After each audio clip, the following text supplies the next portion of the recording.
ada satu kisah menarik, riwayat yang dikaitkan dengan waktu Nabi Idris alaihi salam sedang duduk menjahit pakaian dia. Tiba-tiba datang seseorang. Sebenarnya yang datang tu bukan manusia, tetapi iblis, syaitan. Dia menyerupakan diri dia, dia menyamak diri dia jadi manusia. Jadi dia datang jumpa dengan Nabi Idris. Lalu dia bertanya, "Wahai Nabi Allah Idris, aku nak ajukan satu pertanyaan dan persoalan pada kamu." Lalu Nabi Idris kata, "Persilakan wahai saudaraku." Dia pun kata, "Bolehkah bumi yang sebesar-besar yang kita duduk sekarang ni, bumi yang sebesar-besar kita huni sekarang ni, boleh kedak Allah Subhanahu wa ta'ala nak ambil bumi hak besar ni dan masukkan ke dalam lubang jarum kamu hak kecil tu?"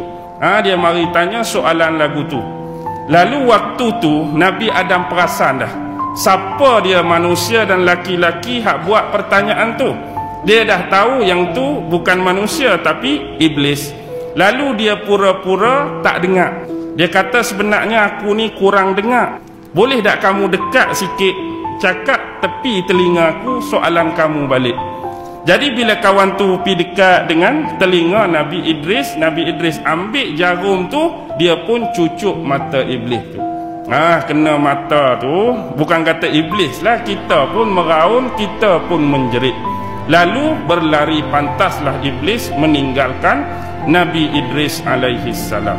Persoalan di sini ialah, kalau soalan tersebut bukan kata iblis, mana-mana insan, mana-mana manusia datang tanya kita, persoalan tersebut bukan hanya untuk membuat dia beriman pada Allah, atau soalan tersebut bukan nak menambah keimanan pada Allah, tetapi lebih kepada nak bagi was-was, lebih kepada nak meragukan pihak lain, maka tak perlu dan tak payah jawab.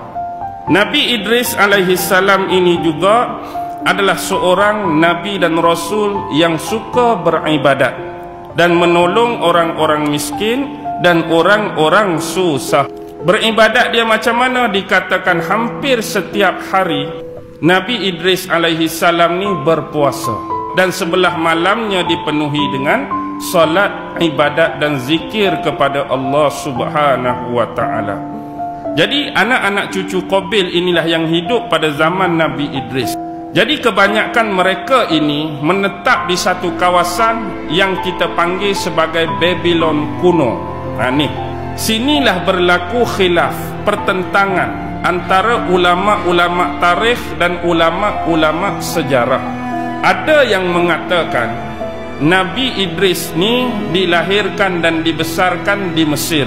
Ada ulama-ulama kumpulan yang kedua mengatakan Nabi Idris ni dilahirkan di Babylon, kemudian baru dia berpindah dan berhijrah ke bumi Mesir. Okey, kita ambil pandangan ulama yang pertama dulu, yang mengatakan Nabi Idris ni lahir di Mesir. Nabi Idris ni dikatakan lahir di sebuah daerah yang bernama Munaf, ataupun setengah ulama sebut Manaf. Munaf atau Manaf ni bahasa lama. Sekarang ni kota tersebut dikenali sebagai kota Memphis. Pernah jumpa tak kita belajar sejarah? Memphis, kota Memphis. Memphis itulah merujuk kepada Munaf ataupun Manaf pada zaman dahulu kala. Manakala yang kedua mengatakan Nabi Idris ni lahir di kalangan masyarakat Babylon kuno.